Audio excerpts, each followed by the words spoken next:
The system is really just the capsules. I don't have to have my patients wear an expensive box on their belt. Not only that, but really, unless you have multiple boxes, you can only do one study at a time. Whereas with CapsoCam, I just give them the capsule, they swallow it, and it gets sent off and uploaded to the cloud where I can access it. That made it rather convenient for me. It took away a lot of the barriers that are present with some of the competing technologies. I'm a solo practitioner. That means I have to be very conscious about money.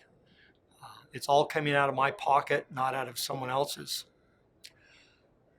The other systems that I looked at earlier had a prohibitive entry price, and for something that I did not think I'd be using all that often, there was no way I would ever recover my investment.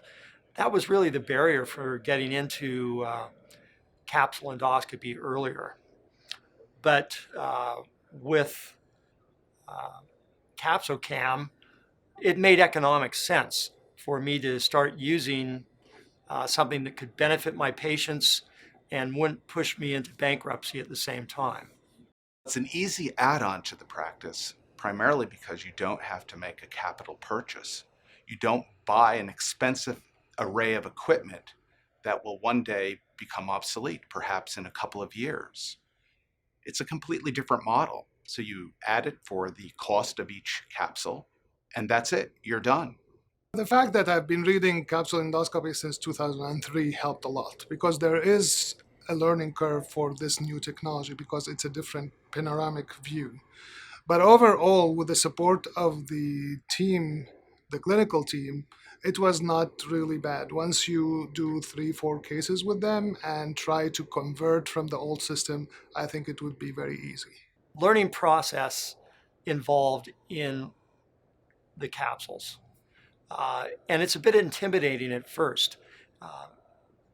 I didn't really feel like I was an expert at reading small intestinal pathology, but actually pretty quickly I could identify when things weren't normal.